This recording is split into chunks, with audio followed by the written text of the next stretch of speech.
Oke, Assalamualaikum warahmatullahi wabarakatuh. Jumpa lagi dengan saya Irfan Dedi. Kita lanjutkan pembahasan TPA, TPS, ataupun soal-soal ujian masuk untuk SBMPTN dan ujian masuk perguruan tinggi negeri seperti SIMAK.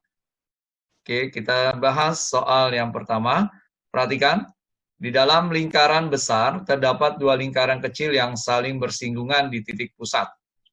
Lingkaran besar, ya, itu seperti ini dalam gambar. Jari-jari lingkaran kecilnya 3 cm. Nah, yang ditanya atau yang diketahui perbandingan luas daerah yang diarsir dan jumlah luas dua lingkaran kecil adalah A banding B. Manakah hubungan yang tepat antara kuantitas P dan Q? Jadi P itu adalah A, Q itu adalah B. Sekarang kita perhatikan dari lingkaran yang besar dan lingkaran kecil, kita ketahui jari-jari lingkaran kecil adalah 3 cm. Nah, sehingga kita bisa mendapatkan luas lingkaran yang besar adalah jari-jari 6 cm. Ya, luasnya 36 pi. Ya, ingat rumus luas lingkaran masih ingat ya? L sama dengan apa? Pi R kuadrat ya. Pi R kuadrat. Ini rumus lingkaran. Nah, karena dia jari-jarinya 3, ya, maka kalau lingkaran yang besar, jari-jarinya menjadi 6 ya. Sini kan bisa kita buat ya. Jadi ini jari-jarinya 6. Sehingga kita dapatkan luas lingkaran yang besar adalah 36 pi. Oke, paham ya? Nah, selanjutnya kita cari jumlah lingkaran yang kecil luas-luasnya. Ya. Luas lingkaran kecil adalah jadinya 3 cm. Ya, sehingga kita dapatkan 2 dikali 9 pi. Karena 3 pangkat 2, 9. Jadi, luasnya 18 pi. Nah, kemudian perbandingan luas yang diarsir. Nah, kita cari nih luas yang diarsir. Luas yang diarsir berarti luas lingkaran besar dikurang luas dari dua lingkaran kecil. Sehingga kita dapatkan 36 pi dikurang 18 pi sama dengan 18 pi. Ingat tadi P itu adalah A ya. P itu adalah A, yaitu luas daerah yang diarsir. Berarti ini adalah A-nya. Ya.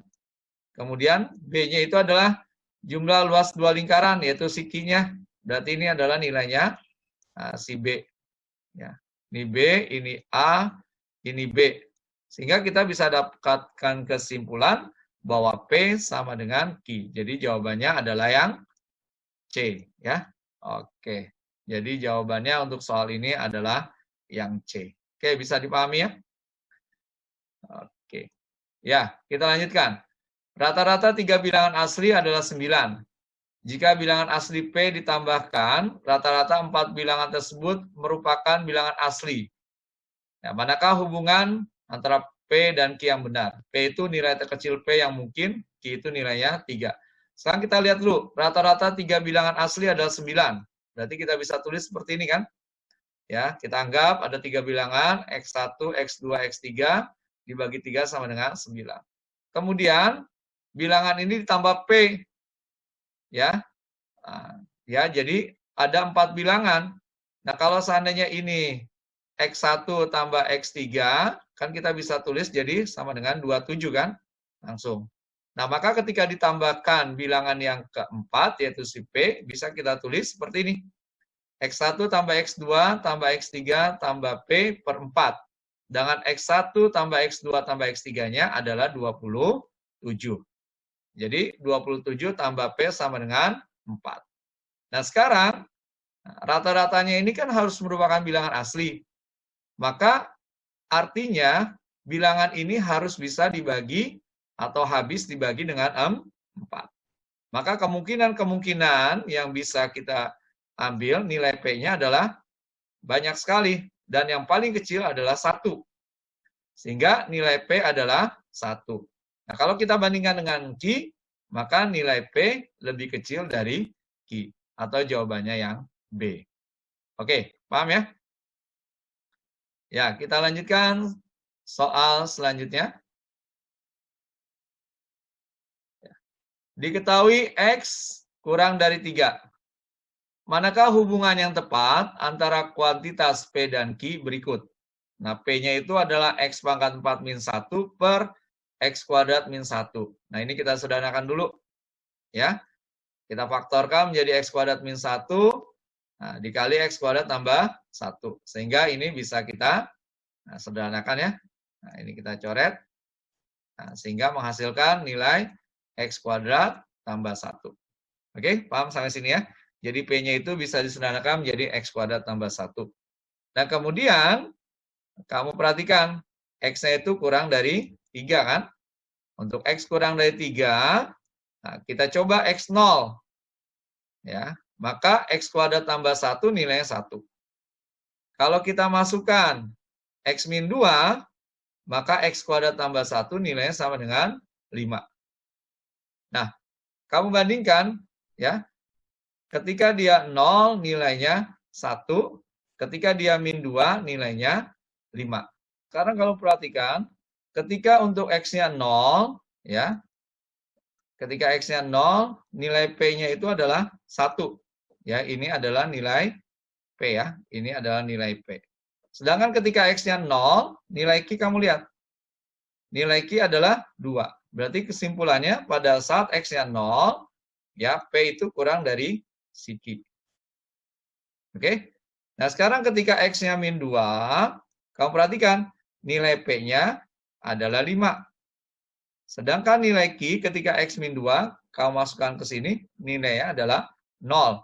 Sehingga P lebih dari Q. Nah, dari data atau pernyataan yang ada di sini, maka kita bisa ambil kesimpulan, jawabannya adalah informasi yang diberikan tidak cukup. Ya, untuk memutuskan salah satu dari 3 pilihan di atas. Karena terjadi perubahan-perubahan. Oke, bisa dipahami ya? Ya. Kita lanjutkan soal selanjutnya.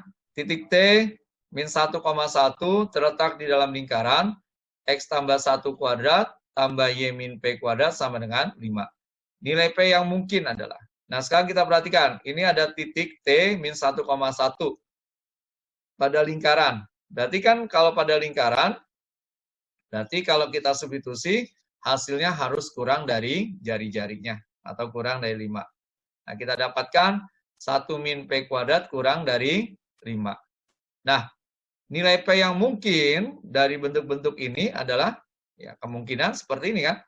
Min 1, 0, 1, 2, dan 3. Sehingga jawaban yang paling tepat adalah E, semuanya. Ya, jadi nilai P yang mungkin dari soal ini adalah min 1, 0, 1, 2, 3, atau dari pilihan adalah E. Oke, bisa kita lanjutkan ya. Nah, diketahui titik A memiliki jarak 5 dari sumbu X dan 6 dari sumbu Y. Manakah di bawah ini yang memenuhi sebagai titik A? Nah, ini soal ini mudah. Kalau seandainya kamu bingung, ya kamu buat aja gambar dengan koordinat kartesius. Nah, ini jarak 5 dari sumbu X. Ya, dan 6 dari sumbu Y. Ya, nah, berarti jarak 5 dari sumbu X mana? Ini kan sumbu X-nya. Nah, 5 ini 6 dari sumbu Y. Jadi titiknya 6,5. Ya, kemudian yang kedua, ya kemungkinan seperti ini. Jadi jarak 5 dari sumbu X ke atas, jarak 6 dari sumbu Y, nah, min 6. Jadi jawabannya adalah 6,5 dan min 6,5, atau pilihannya adalah yang C. Mudah ya? Oke, kita lanjutkan. Nah, sekarang kita perhatikan, diketahui Y1 sama dengan X min 2, dan Y2 sama dengan X pangkat 3 min 2. Jika X memenuhi X kuadrat min 4 sama dengan 0, manakah pernyataan berikut yang bernilai benar? Nah, dari X kuadrat min 4, ini bisa kita faktorkan X min 2 dikali X plus 2 sama dengan 0. Sehingga kita dapatkan dua nilai, yaitu X sama dengan 2 dan X min 2. Nah, sekarang untuk X sama dengan 2, kita cari Y1-nya. Y1-nya itu hasilnya 0. Sedangkan Y2, kalau kita substitusi, nilai X-nya sama dengan 6. Sehingga kesimpulannya, Y1 kurang dari Y2. Nah, sekarang kita perhatikan untuk X sama dengan min 2, kita substitusi ke Y1. Sehingga kita dapatkan min 2 dikurang 2 sama dengan min 4.